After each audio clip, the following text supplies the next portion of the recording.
Baik, hadirin, untuk mempersingkat waktu, narasumber yang ketiga adalah Bapak Imam Fauzi, lulusan dari YIN Surabaya, Usuluddin, gelarnya STHI, rumah di Jombang nggih.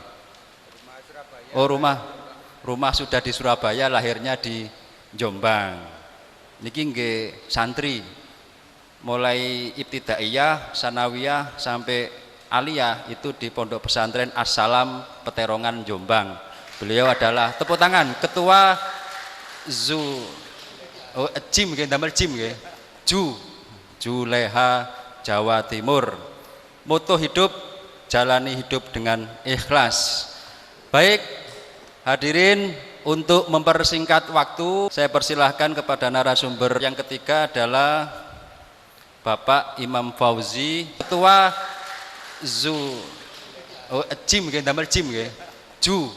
Juleha Jawa Timur. Assalamualaikum warahmatullahi wabarakatuh. Alhamdulillah, salatu wassalamu ala rasulillah, la nabiyya ba'dahu wa la rasulah amma ba'd. Ingkang kula hormati para kiai, alim ulama, ingkang kula hormati para pengurus Juleha DPD Pasuruan, mugi-mugi istiqomah, mugi sabar nggih menjalankan aktivitas edukasi halal mid ke masyarakat ini. Bapak-bapak ingkang kula hormati, jadi memang sudah biasa kalau pelatihan Juleha itu tidak ada ibu-ibunya. Kalau ada ibu-ibunya namanya Julehawati. Kalau dulu Pak, ya, beberapa waktu yang lalu sering sekali saya itu ditelepon sama ibu-ibu. Pak Ketua, saya ini pengen belajar menyembelih. Loh, ibu ini ngapunten usia berapa? Usia saya 30 tahun. Kok pengen belajar menyembelih? Iya, saya pengen belajar menyembelih sapi, kambing, ya. Terus saya mikir, kalau ibu-ibu ini pinter mbeleh kabeh, Pak, pinter ngasah pisau semua. Iki bapak ya arep ngomong rabi maneh Gus. Mboten mungkin. Angel. Dereng-dereng wis ngasah munan. Wis ni pisau pundi sing badhe kula pendenis terserah nggih.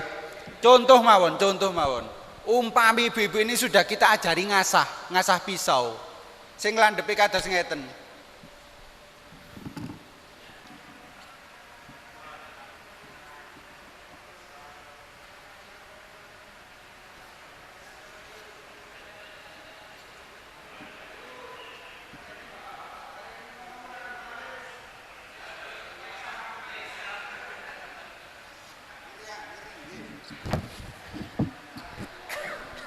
Akhirnya kami memutuskan untuk tidak menerima ibu-ibu dulu.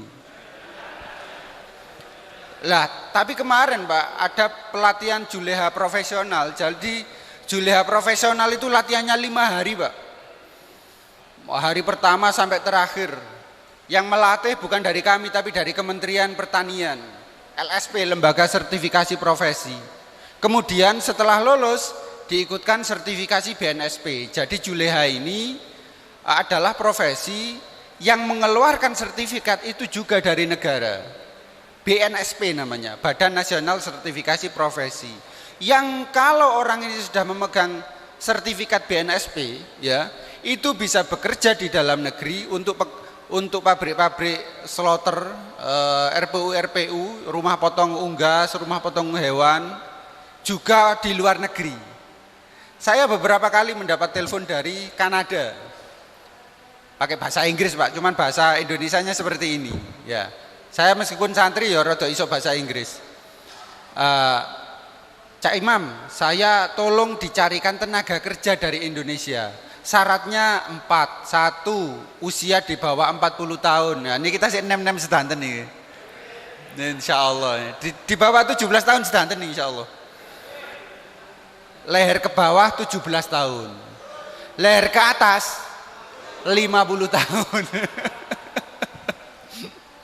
Nah, yang kedua memiliki skill atau kemampuan untuk memotong hewan. Yang ketiga, punya sertifikat BNSP, sertifikat yang kami kerjasama dengan pemerintah untuk teman-teman yang ingin bekerja di luar negeri, itu mendapatkan sertifikat BNSP. Yang keempat itu adalah bisa komunikasi berbahasa Inggris. Itu yang poin utama. Nah, saya kemarin ya berbicara di Pondok Pesantren Bayai Kholil. Alhamdulillah kemarin kami mengadakan mudzakarah yang ketiga di pesantrennya Bayai Kholil, Ranasi Ashol, ditemani Ramaki, ketua MUI Bangkalan ya. Saya jelaskan bahwa sebenarnya potensi besar yang bisa bekerja di luar negeri itu adalah orang Madura, Pak. Orang Madura negeri dan yang swasta. Mesir ya, Madura pesisir ya. Kenapa? Karena yang telepon saya ini minta tenaga kerja dari Jawa Timur, khususnya orang Madura. Kenapa orang Madura? Akas-akas. Itu. Betul nggak betul? Tepuk tangan untuk jenengan semua. Menurut penelitian teman-teman saya yang di BPPP Batu Songgoriti, Balai Besar Pelatihan Peternakan Batu, kebanyakan di seluruh Indonesia yang banyak bergerak di sektor, bekerja di sektor penyembelihan itu adalah orang Madura.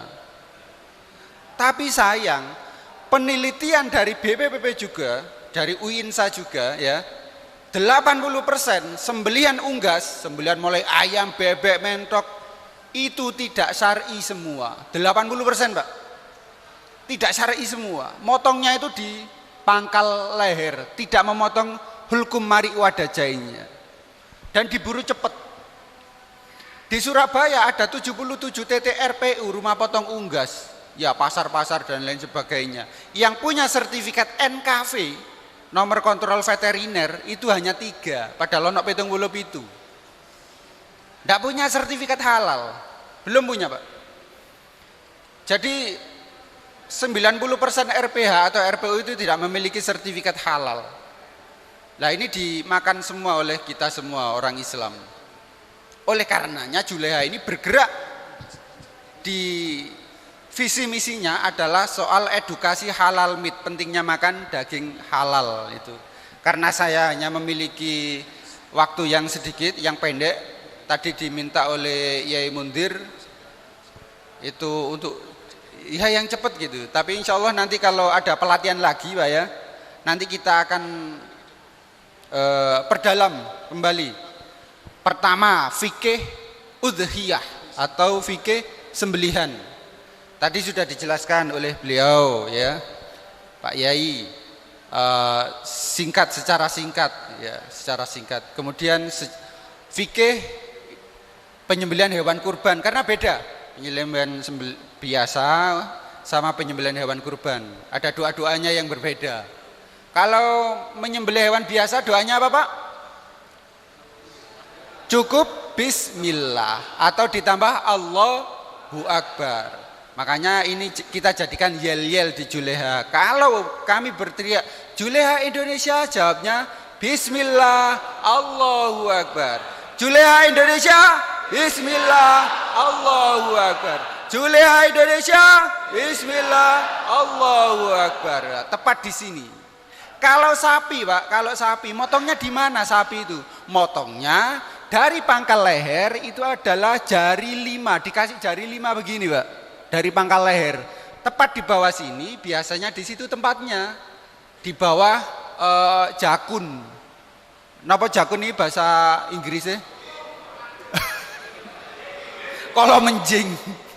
Kalau menjing, ya. Nah.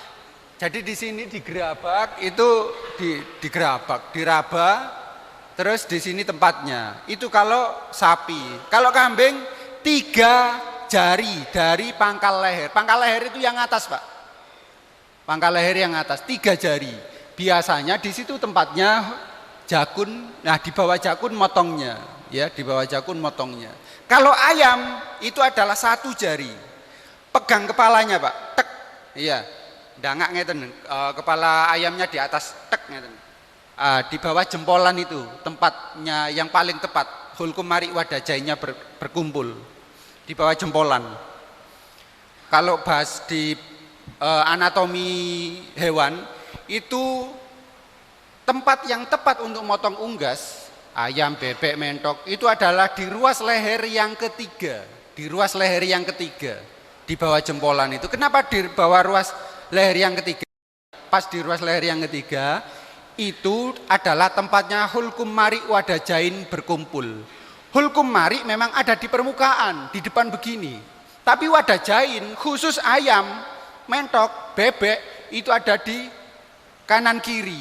Itu tepat di ruas leher yang ketiga. Di luar itu sudah bersembunyi, Pak. Sudah wis dolin nanti ditutupi sama hemal kanal namanya. Sudah tidak terlihat.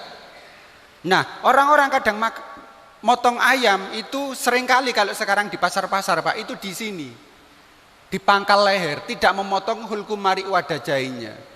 Dan langsung ditaruh di air panas. Itu matinya karena apa? Panas. Ya. Terus dijual di pasar. Yang beli adalah kita semua. Jadi jenengan makan yang ngerti dewe. Makanya, dan kita setiap hari itu makan ayam. Jenengan makan ayam apa makan daging, Pak?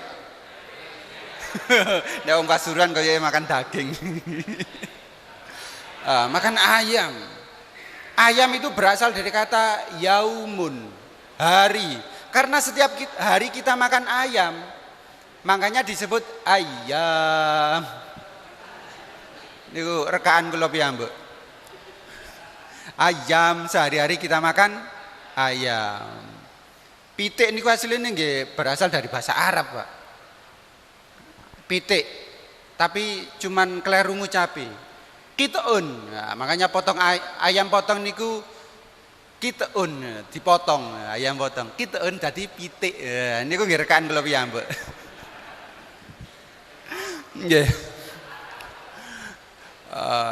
Itu jadi banyak yang jadi rumusnya tadi berapa, Pak? 5 3 1. Lagi ulangi 5 3 1. Jadi tempatnya di situ ya. Jangan lupa nanti diukur sama tangannya. Kalau 4 kok sudah terlihat, kalau menjingnya, Pak, berarti 4 ya. Pokoknya umumnya itu kalau enggak 4 ya 5, tapi umumnya itu 5 secara umum. Kan tidak ada apa itu sapi yang panjang lehernya, enggak ada itu. Dan teknik motong sekarang, teknik motong ya. Saya hanya ingin menjelaskan satu hadis yang ini dipesankan oleh Rasulullah bahwa kita ini harus berbuat ihsan kepada hewan. Kalau kita tidak bisa berbuat ihsan kepada hewan, artinya kita sudah berbuat takdzib atau menyiksa. Kata lawan ihsan untuk hewan itu adalah takdzib. Kalau tidak salah di kitab Majalis Susaniyah itu ya, itu pernah menjelaskan, pernah membuat cerita bahwa Nabi Yakub itu kehilangan Nabi Yusuf. Kenapa? Karena gara-gara Nabi Yakub itu memotong anaknya sapi di depan mboke, di depan induknya, ngarepe mboke. Nah itu loh dihukum sama Allah, kehilangan Nabi Yusuf. Nah, karena menyiksa hewan itu tidak ada tobatnya, Pak. Itu dosa yang tidak termaafkan. Jenengan motong sapi dengan metode makita, jangan semerap makita, geraji, ngek-ngek itu metode makita. Itu menyiksa. Jenengan kalau kesilet, set, kroso napa mboten? Mboten kroso. Diulangi malih, Pak, di tempat yang sama. Kroso napa mboten? Kroso. Sakit. Sama. Tahun 1997 ada penelitian Profesor Dr. Skut dari Jerman, kemudian Profesor Dr. Hizam dari Mesir. Membuat penelitian, sapi itu ada 2 sapi, satu dikasih alat namanya ECG, electric cardiograph. Ditaruh sini, kepala sama. Satunya di stunning, Pak. Stunning itu ditembak ininya, kepalanya. Das gitu. Langsung roboh, tidak bergerak. Ternyata alatnya itu menunjukkan grafik naik turun yang sangat tinggi. Itu menunjukkan rasa penderitaan yang sangat tinggi, maksimal penderitaannya. Jadi kelihatannya tenang, tapi otaknya itu menunjukkan rasa sakit. Nah, sapi yang satunya dipotong secara Islam dengan 1 kali sayatan, daf'atan la daf'ata ini. Ya, kalau menurut mazhab Syafi'i, sekali sayat, tidak 2 kali. Ya, itu ternyata elektrokardiograf tidak menunjukkan naik turun, langsam, tidak ada penderitaan, mancal-mancal. Tapi proses mancal-mancal itu memang dibutuhkan untuk mengeluarkan seluruh darah dari daging, Mbak. Jenengan kalau habis motong, langsung ditusuk dadanya, itu darahnya tidak keluar semua dari daging. Karena yang keluar itu hanya sekitar jantung. Kenapa begitu? Otaknya sudah tidak bisa mengirim sinyal atau perintah lewat everta apa itu ruas leher, tulang punggung, tidak bisa mengirim lewat tulang punggung ke jantungnya untuk memerintahkan jantung memompa seluruh darah dari daging. Sehingga jenengan kalau masak, ibu-ibu kalau masak, iku mesti ono berkuduk-berkuduke. Napa berkuduk-berkuduk niku? Busanya itu darah. Itu darah. Di dalam mazhab Syafi'i ya, kalau mazhab Syafi'i belum mazhab yang lain ya, mencuci daging itu ada ilmunya. Ada ilmunya. Kersane mboten kena najis iku ya piye. Ya, itu ada ilmunya. Nah, sekarang itu kan kita sembarangan, ibu-ibu kita khususnya.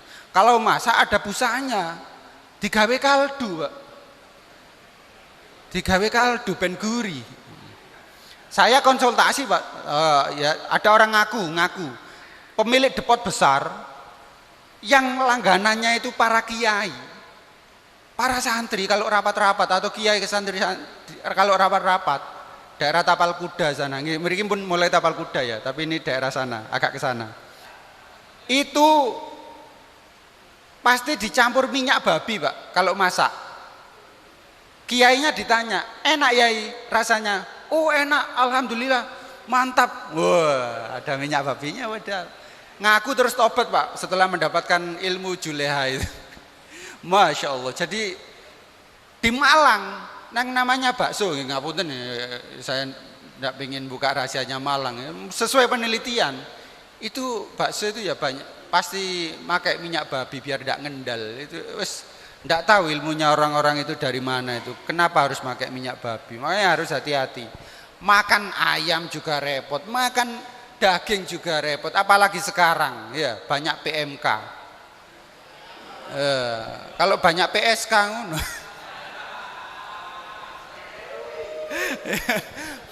Akeh PMK itu tambah ngeri ya. Di Surabaya, alhamdulillah di Pasuruan ke sana ini masih sedikit ya, masih sedikit. Ada berapa yang belum kena itu, hanya 17 kabupaten kota ya, kalau tidak salah itu informasinya. Nah, ini yang harus menjadi perhatian kita semua itu, untuk memotong dengan 1 kali sayatan. Sekarang saya kasih contoh saja karena ini singkat ya. Kalau sapi itu menghadap ke atas, lehernya Pak menghadap ke atas ya. Setelah dirobohkan, kemudian diongkek ya, dirobohkan, diongkek, lehernya menghadap ke atas, maka metode yang paling enak itu adalah memakai metode dorong. Ya, metode dorong. Ya. Ini dorong, ini nekan. Memiliki 2 kekuatan. Tapi harus hati-hati, jangan sampai kepala sapi itu ogel. Maka yang memegang kepala sama memegang gelambir itu harus kuat dan harus ketat syaratnya itu. Kalau sudah ketat, jenengan tinggal buka, bros, gitu saja. Saya yakin 1 kali selesai. Iya. Saya bawa sarung tangan baja. Karena teman-teman saya itu beberapa kali Pak kena pisau. Ketika sapi itu begini ya, pisaunya malik. Kalau pisaunya malik yang kena apa? Tangannya. Nah, akhirnya kita usaha untuk membeli sarung tangan baja.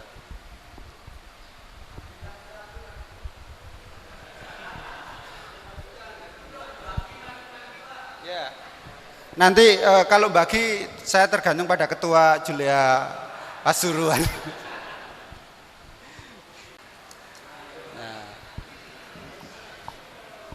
Nah, ini kan senjatanya orang-orang Madura ini biasanya.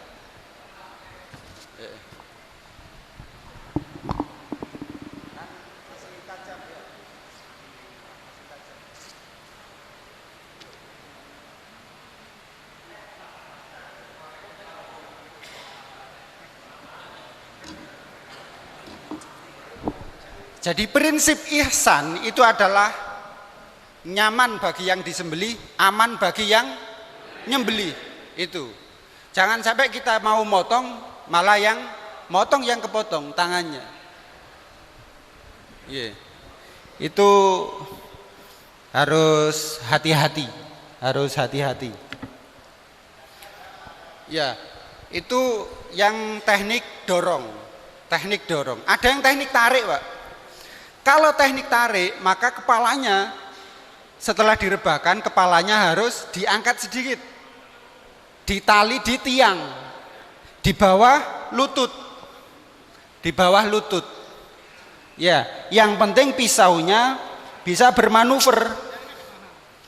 Bisa bermanuver. Ini pisau panjang, Pak, 36 cm. 36 cm.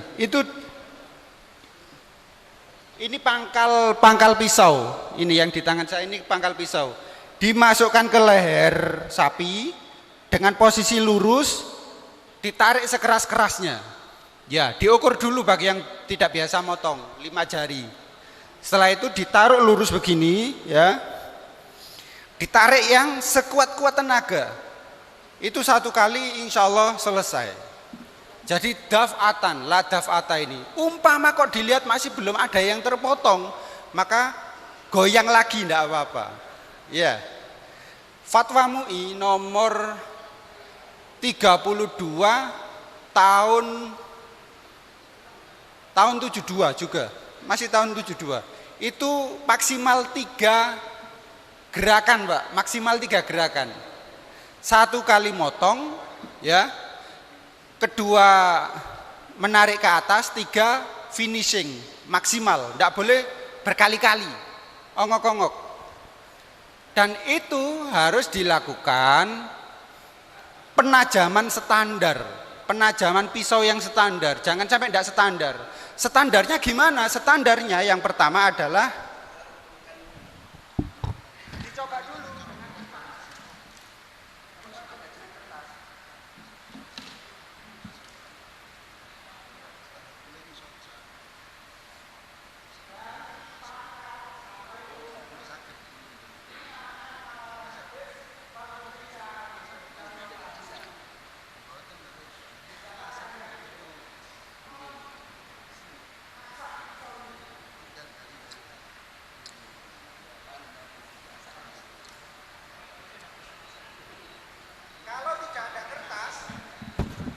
Kalau tidak ada kertas, bisa pakai kuku.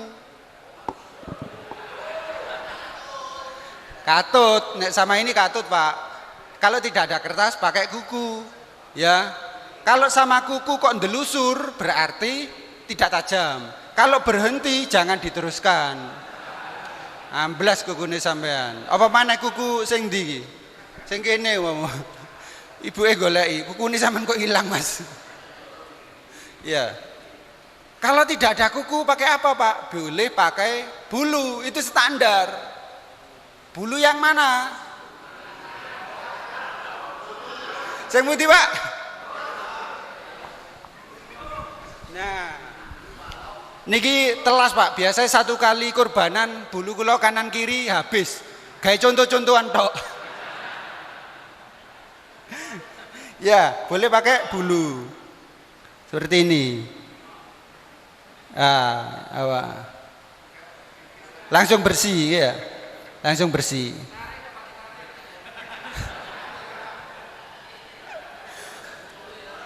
Nah, ini namanya falyuhidda ahadukum syafrotahu.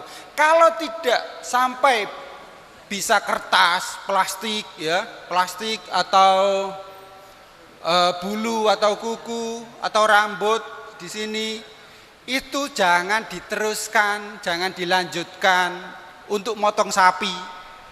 Karena sudah tidak tajam, Pak. Sudah tidak tajam. Seakan sapi ini menderita. Kenapa jagal-jagal? Ini kadang-kadang loh. Masa tuanya itu menderita, Pak. Kata sing ngoten. Kenapa? Karena dia memiliki dosa yang tidak termaafkan. Mboten saged tobat niku. Ndak ada tobatnya. Jaluk sepuro nang sapi ya ora mungkin. Sapine wis mati. Niku. Apa maneh mbeleh gak bismillah karo rokokan. Gak bismillah karo rokokan, gak izin karo sing duwe urip. Nah, niku mangkane soro dadi jagal niku, tapi kok jenengan kepingin dadi jagal. Sing ati. Aja sampai ngalami kali kados wau Nabi Yakub wau. Jadi semua pisau itu distandarisasi, Pak. Jangan sampai tidak terstandar. Ya. Untuk memotong bisa pakai pisau yang panjang 36 cm. 30 cm. Kalau kami terbiasa memakai yang 30 cm. Ini 20, ini 20 cm ini. 23 cm, ya. Dan pisaunya pun mohon maaf ya. Dari per itu ya bagus-bagus saja dari bahan limbah. Tapi kalau per itu kami usulkan, anjurkan untuk memakai per. Kalau mobil itu Mercy itu bagus, kandungan bajanya banyak. Sama per Jeep Willys, per Jeep Gas Rusia. Jeep Willys kan dari Amerika, Jeep Gas dari Rusia. Atau per Andong nih loh napa Dokar, itu bagus. Karbonnya banyak, kandungan bajanya banyak. Makanya nek wonten Mercy, Jeep Willys, Jeep Gas pas parkir, Pak. Sama jaluk iku nih, pire. Niku buat motong lumayan. 1 sampai 6 atau 7 ekor itu masih bisa tanpa ngasah. Kalau pisau saya yang ini, ngapunten, yang ini itu dari bahan Vanadis 8, Vanadis V8 namanya. Per kilo 3.250.000, besinya tok, belum jadi pisau. Buat motong sapi 50 baru ngasah. Nggih, 50 baru ngasah. Terus kalau masuk ke kulit itu rasanya enak, Pak. Kados jenengan ini lho nek ten griya. Landep kaya pisau V8. Bles ngoten tok. Iya, kayak gak ngrasakno loro. Nah, sapi niku mboten krasa nek dibeli kali bahan-bahan baja itu. Tapi nggih memang agak mahal. Tapi kalau yang pisau-pisau dari limbah, bearing, nah itu bagus, bearing itu, Pak. Bearing itu bagus.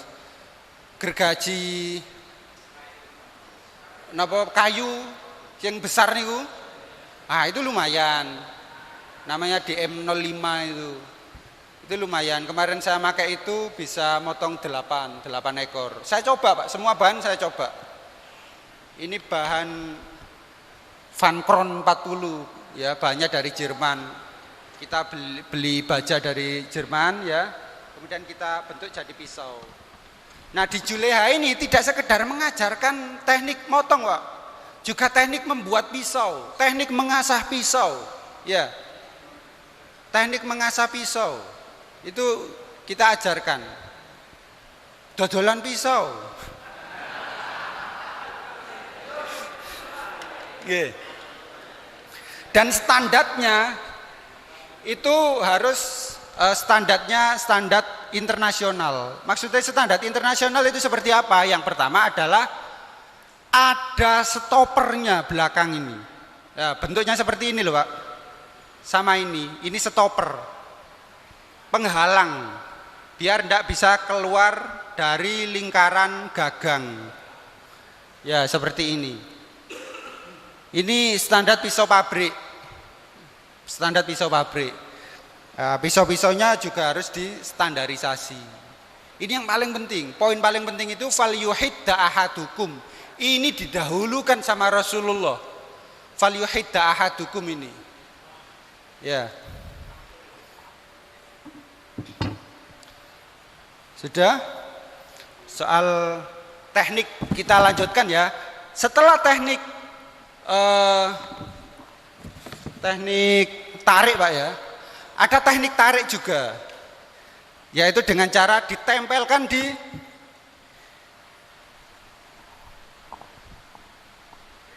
ya. Kalau sapinya itu lehernya menghadap ke samping Pak, itu pakai teknik tarik yang seperti saya ajarkan tadi, langsung ditarik seperti ini dengan keras ya. Ada teknik tarik juga seperti ini, seperti ini, dengan ditusuk dari luar, tidak maksudnya dari atas ya, set ya, dimasukkan ke bawah langsung ditarik ke atas ini. Jadi ditusuk dulu, mengambil atau menyayat kulitnya biar terbuka, ke bawah langsung ke atas. Jadi 2 kali ya. Yang penting itu kepalanya ditarik dengan ketat. Ada yang bagian narik kepala, ada yang bagian narik gelambirnya. Jadi 2 orang. Kalau kepalanya harus ditarik terlebih dahulu yang ketat ke tiang atau ke patokan. Itu paling penting. Posisinya harus saling menarik. Kakinya itu ditarik ke belakang, kepala ditarik ke depan. Jadi sama-sama ketat. Kalau sudah ketat seperti itu, jenengan tinggal nyenggol. Pres, selesai. Tidak sampai ongok-ongok. Dan juleha atau tukang sembelihnya itu fokus kepada menyembelih saja Pak. Tidak usah ikut-ikut nali-nali. Bagian merentah Pak. Bagian motong ini bagian merentah. Jadi ada yang bagian nali sendiri, namanya jumali. Juru masang tali. Nggih. Terus kalau yang bagi daging itu namanya jubaida. Juru bagi daging. Wonten sing bagian delok-delok tok. Wah, niki jumanto. Tukang mantau. Biasanya ketua takmir nih.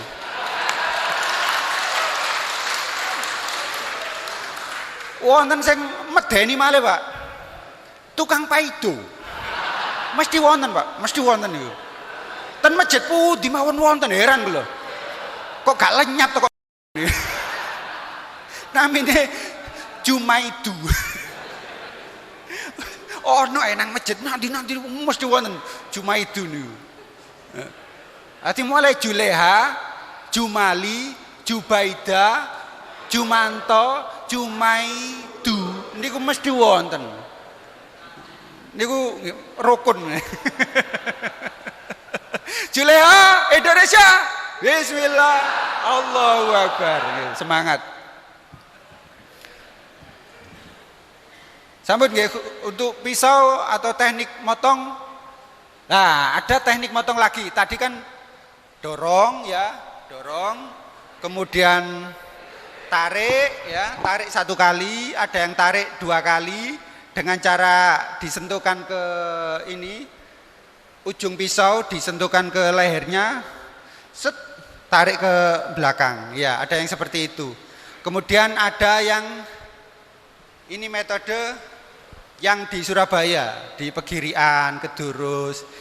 Ini metode saya sebut sebagai metode buka sidik. Buka sidik. Buka sidik. Nah, ya. Jadi begini. Wes tak bacane dhewe wis. Kalau nek soal buka sidik jos itu tak tangani dhewe. Buka sidik. Nah, jadi begini, ini buka kulit sedikit, terus dilanjutkan ke bawah. Jadi 2 kali gerakan sudah selesai. Kalau 2 kali gerakan belum selesai, itu ditarik ke atas lagi. Set, berarti 3 kali, finishing. Yang terakhir itu finishing. Startnya ya ditarik buka sidik, jos, terus finishing. Ya, starternya begini. megang pisaunya seperti ini Pak, kalau yang tadi buka sidik jos. Kalau seperti ini itu biasanya kurang masuk. Tapi kalau seperti ini itu masuknya ke dalam. Langsung memotong hulkumari wadajain. Buka sidik jos. Tangannya lo begini Pak. Nah, kalau kita olahraga terus Pak, ya ngene-ngene tok olahraga. Ya. Ini teknik falyuhidda ahadukum syafratahu. Sekarang hadis falyurih dzabihatahu. Hendaklah hewan itu dibuat nyaman atau beristirahat. Makanya kami memiliki 2 metode penalian, perebahan. Ini metode perebahan, bukan metode pembantingan. Kalau pembantingan Pak, diambil kepalanya, diongkek, banting, itu bisa, tapi tidak aman. Dan biasanya kepalanya, leher itu sudah patah. Lehernya sudah patah sebelum dipotong. Karena sapi itu takut patah, dia manut. Itu hanya bisa berlaku di sapi-sapi yang kecil, 500 ke bawah. Ya kalau yang kuat sih bisa aja. Tapi kalau sapi di atas 1 ton Pak, wah enggak bisa. Gulune tok sak ini Pak. Saya itu setiap tahun motong sapinya Mbak Via Valen Mbak saya itu. Jenengan nate niku ketemu artis e. Nek kula setahun pisan. Nggih, biasanya kula gratisaken Mbak Via niku motonge. Wis gak apa-apa Mbak Via sampean tak gratis ya, sementing aku oleh kulit. Lho maksudnya piye Mas? Pokoke oleh kulite sampean. Jenengan lak mboten nate gendong artis to? Nah, Mbak Vian niku nek badhe dipotong sapine, nek dinumpaki. Lah, waktu badhe numpaki niku nek digendong, Pak. Nah, niku kesempatan kula satu-satunya. Satu-satunya gendong artis nih. Setahun pisan. Ketua Juleh Indonesia Jawa Timur.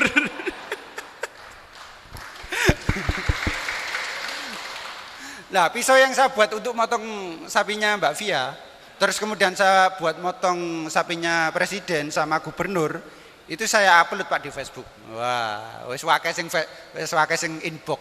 Berapa tat harganya? Oh, enggak saya jual. Itu koleksi, kecuali terpaksa. Nah, jadi seperti itu lika-likunya jadi juleha. 5 menit lagi. Wah, 5 menit lagi. Kok lagu Pak? Nah, metode ini adalah metode perebahan, disebut sebagai metode rope squeeze dan metode Barley. 2 itu yang direkomendasikan oleh negara dengan bukunya SKKNI nomor 196 tahun 2014. Itu kita memakai metode itu yang paling aman. Tapi waktu ini tasnya diparing ini apa nih? Gimana peserta gimana? Menarik. Peserta gimana? Lanjut. Alright. Tepuk tangan. Sekarang kita akan melakukan penalian dengan metode rope squeeze. Rope squeeze itu metode penalian dari samping kiri. Iya bener ya. Rope squeeze penalian dari samping. Tapi sebelum ditali badannya, kita harus melakukan penalian kepala dulu. Jangan sampai kepala tidak ditali. Karena nek jagakno keluhan tok, Pak. Bahaya. Kadang-kadang putus. Keluhan itu usianya sudah tua. Sudah putus, terlalu sering ditarik-tarik. Cara menali kepala itu gampang, Pak.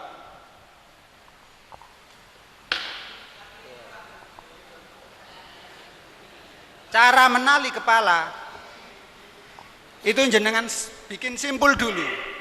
Simpulnya seperti ini. Ya. Membuat simpul seperti ini, pegang, diputer ya. Diputar 2 kali, kemudian dimasukkan dari atas, diputer, dijilat, dicelupin, ya, Ulangi.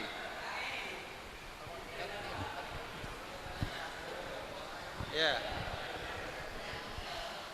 Ini tali karmantel, Pak. Kecil gini cukup buat sapi. Ya.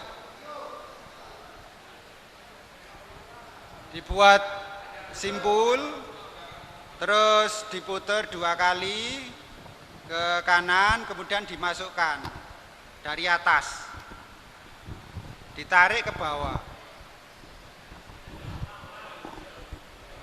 Ya.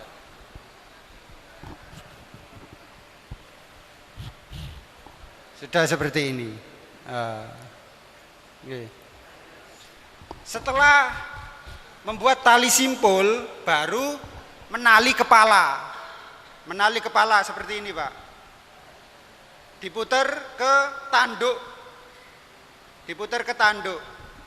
Kemudian ini dimasukkan, tidak usah ujungnya dimasukkan, begini saja. Dimasukkan, terus langsung disarukan ke congornya. Nah, napa nek ngaran ini? Congor ngono ae. Gampang. Kalau niku nek bahasane aneh niku tambah angel, wis congormu lho. Lah gampang ah. Kalau niki tiyang Jombang Pak nek ngomong rada kusru. Ya, seperti ini langsung ditali di patokan atau tiang. Nggih, tiang atau patokan, bukan tiang negara. Kalau tiang negara kan ibu-ibu. Kalau laki-laki tiang jaler. Nah, kalau ibu-ibu tiang negara, kalau laki-laki tiang jaler. Setelah itu ditali dipatok, Pak, dan agak merunduk. Biar sapi itu tidak memiliki kekuatan karena kekuatannya ada di pundak. Kalau sudah begini lemah, Pak. Ya, sudah begini. Setelah penalian kepala harus dilakukan penalian kaki. Kakinya yang mana? Kaki sebelah. Oh, jelas ya. Tangan saya kiri. Kaki sebelah depan, belakang. Kaki sebelah kiri. Ayo. Jadi seperti ini. Nah, dilempar ke sini, ke kanan. Dilempar ke kanan. Dua-duanya ditali, Pak. Biar apa? Pada waktu narik itu bisa bersamaan. Yang narik samping itu ngode 1, 2, 3 blek. Yang satu orang narik badan, yang satu orang dengan mengambil 2 tali narik kaki. Jadi yang bekerja cuma 2 orang cukup, Pak. Nek gak cukup tambahi mana siji. Nek gak cukup mana tambahi mana. Kok cek angeli. Sebenarnya 1 orang cukup, Pak, untuk menangani 1 ekor sapi itu. Beneran, saya pernah itu. Saya 4 kali motong sendirian, mulai nali, motong, nguliti, ngeluarkan usus 4 kali, Pak. Gara-gara terpaksa. Nek gak terpaksa gak iso. Jadi itu, dan untungnya sapinya pas jinak. Kalau sapi Jawa sama Madura enak, Pak. Dene nendang iku mek mengguri tok. Nek kena sapi Bali sama sapi Kupang, tapi kadang-kadang ada sapi Madura yang pinter juga. Nek nendang, Pak, mek mengguri tok. Nek zaman saiki sapine iku iso nyamping, Pak. Wah, ndak tahu siapa yang ngajari itu. Napa malah sing masang tali niku jegigra-jegigri. Ya, niku sapi mesti ngerti. Wis kudu di seundang. Karena sapi itu mampu mencium hormon kortisol atau hormon stres orang lain. Jadi tiang niku nek stres wedi, sapi itu tahu, Pak. Jenengan ten tengah alas umpama, nang kuburan, nek wedi niku genderuwo, pocong, kuntilanak metu kabeh. Nek sampean kendel biasa mawon, gak ono sing metu blas. Niku. Jadi berlaku bagi kita semua tukang potong itu satu kaidah penting. Dan kaidah ini sama dengan kaidah poligami. Jadi kalau jenengan mau poligami itu pakai kaidah ini. Jenengan apalaken, Pak, nih, mantra nih. Saking ketua Julia Indonesia Jawa Timur. Jenengan tirukan. Nek wani ojo wedi-wedi. Nek wedi ojo wani-wani. lakoni ae. Langsung nang Wak Mudin. Liyane mboke muring-muring urusan buri. Nah, ini nek wani aja wedi-wedi, nek wedi aja wani-wani. Ini kaidah paling utama agar tidak disundang sama sapi, Pak. Itu. Jadi biasa saja. Bismillahirrahmanirrahim. Mantep. Dep. Cekel keluwe. Tek ngeten nggih. Terus ditali kepala, ditali di tiang ya atau di patokan, kemudian kaki, biasa mawon. Nek kathik nyelentik ya rada mrene. Itu kemudian setelah kaki maka dilakukan metode penalian badan. Jadi setelah kepala, kaki baru badan. Badan ini kita pakai dua metode, yaitu metode rope squeeze dan barley. Sekarang rope squeeze dulu. Rope squeeze tali samping.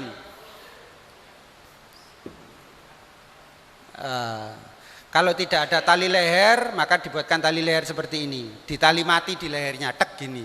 Kalau ada talinya, maka tinggal ditali lehernya. Apa itu tali leher itu ditali. Ya. Dari samping sini.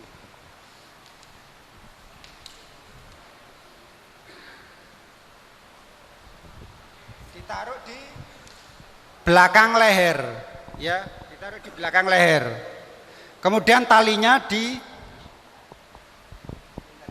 dilingkarkan ke perut yang depan. Terus ditarik talinya. Iki enak iki, sapi ini gak nakal iki. Aman. Ya, seperti ini. 2 kali. Yang satunya di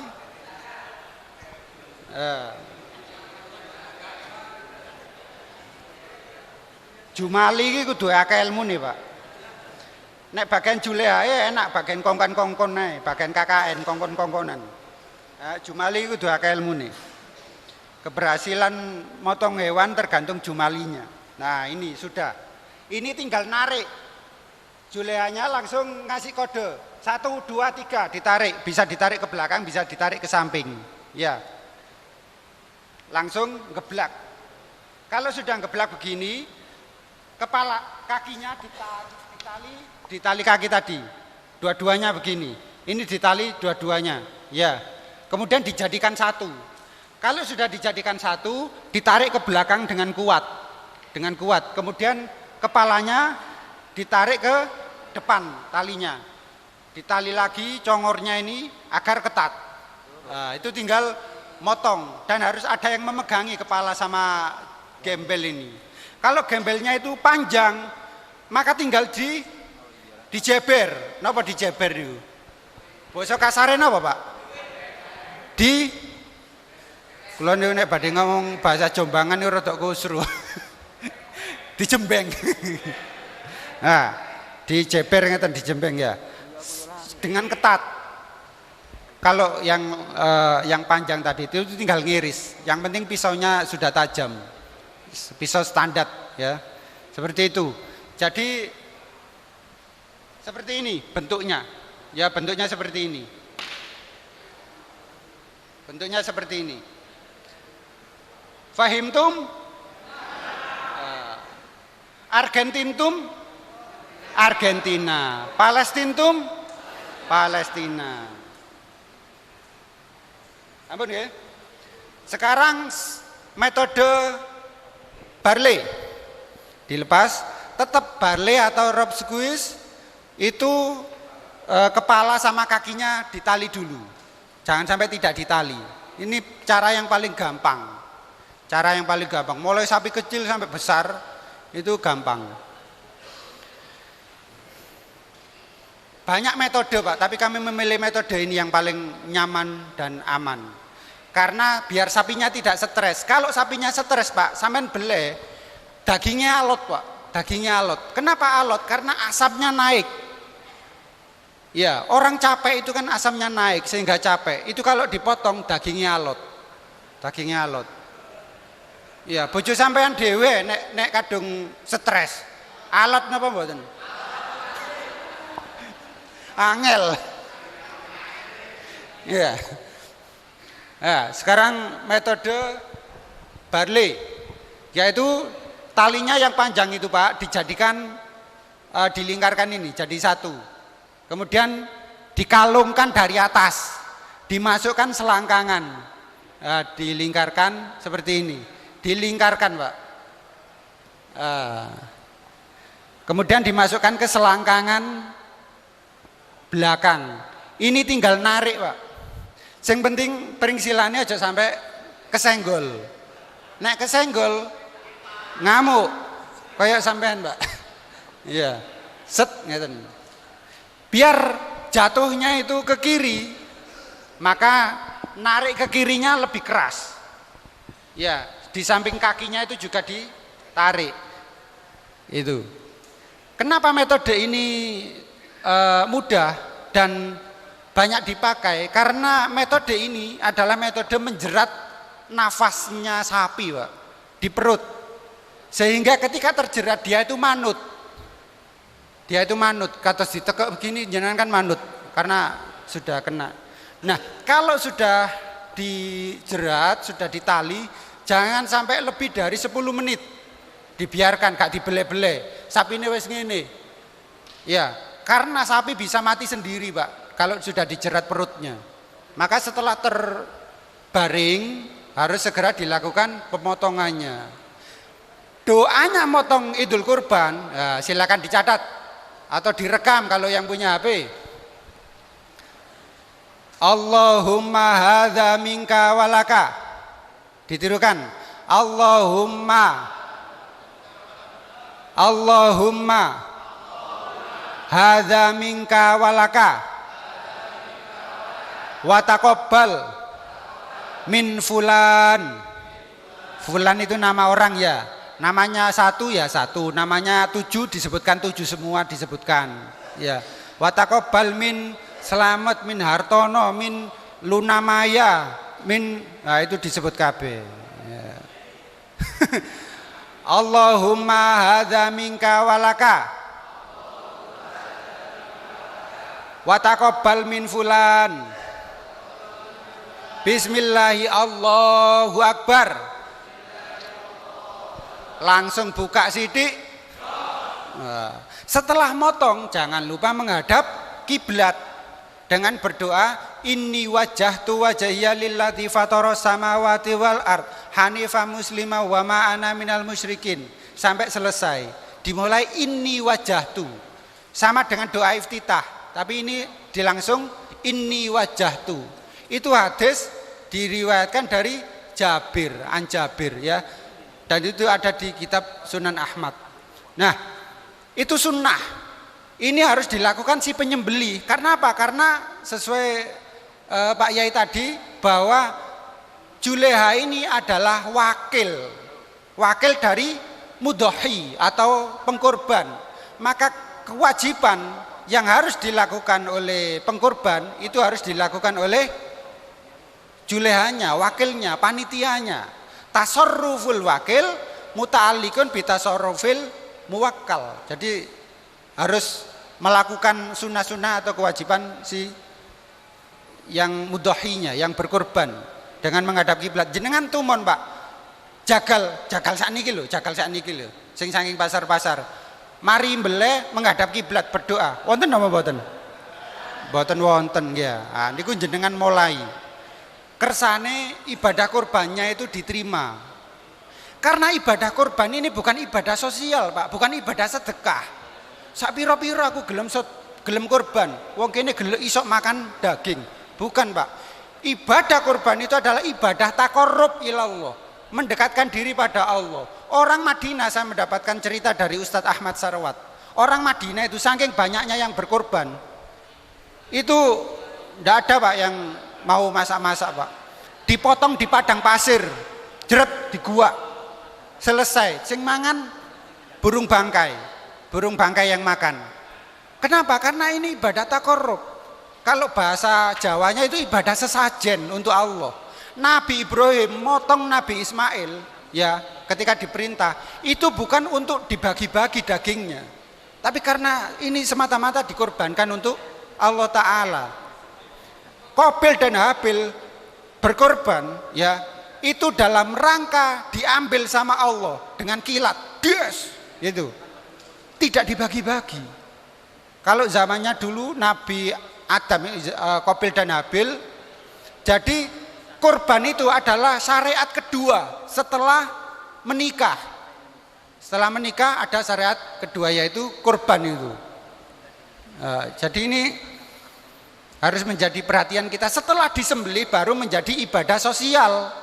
Dibagi-bagi ke fakir miskin atau orang kaya juga tidak apa-apa dikasih, tidak apa-apa. Ya. Tapi yang diutamakan memang orang miskin karena orang miskin jarang makan daging dan dilarang berpuasa selama 4 hari. Idul Adha, hari Tasyrik 3 hari. Ya, ini agar orang Islam itu senang jadi orang Islam. Makan daging terus. Di sini kurbannya banyak Pak ya.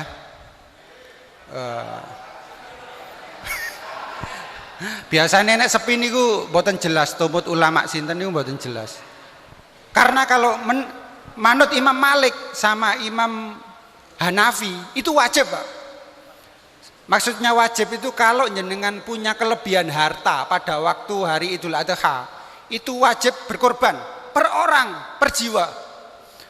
Berdasarkan hadis man kana lahu sa'atun walam yudhi fala yaqrabana musallana. Barang siapa yang menjumpai hari raya Idul Adha tapi dia tidak mau berkorban, ojo cedek-cedek salat Id. Itu kata Rasulullah. Ibnu Abbas ketika tidak punya uang, beliau beli daging dari pasar. Diserahkan kepada panitianya Rasulullah. Ya, ini serahkan kepada Rasulullah dari hamba Allah yang miskin. Bukan korban, tapi mencari fadilah dari korbanan. Imam Ahmad bin Hambal ketika tidak punya uang pada hari raya Idul Adha, beliau beli ayam dari pasar, ayam jago, ada kitabnya, kemudian dipotong. Namanya bukan korban, tapi memang mencari fadilahnya, yaitu mengalirkan darah. Yang penting tidak boleh tikus, tidak boleh tikus, tidak boleh kiri, tidak boleh sing haram-haram.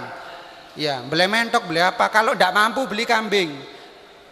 Kambing gibas nih kalau Pak sing regane 1 juta niku kan pun saged niku. Nek terpaksa ya betina itu. Itu Ibnu Abbas.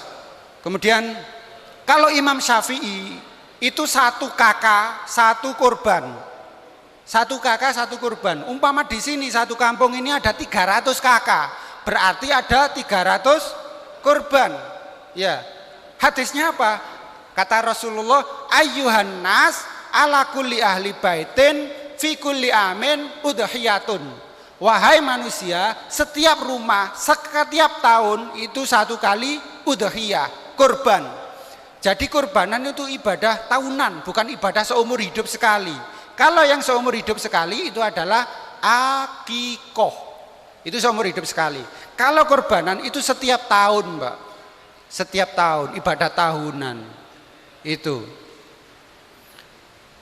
TV sok tuku, sepeda motor, TV oke, sepeda motor oke, rokokan oke, HP oke, pulsa oke. 1 menit lagi. Korbanan KO.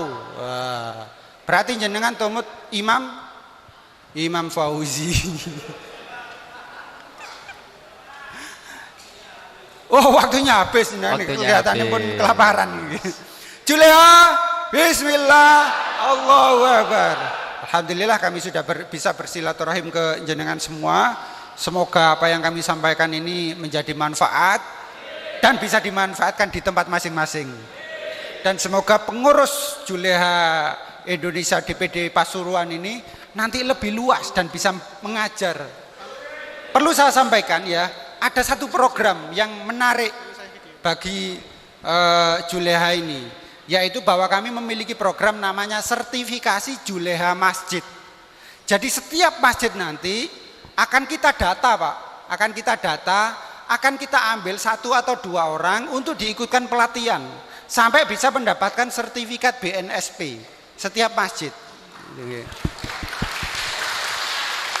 Nah, setiap masjid. Di Jawa Timur ada 43.000 masjid yang terdaftar. Ada 165.000 musola. Nanti setiap satu masjid, satu musola bisa secara bertahap untuk diikutkan pelatihan juleha.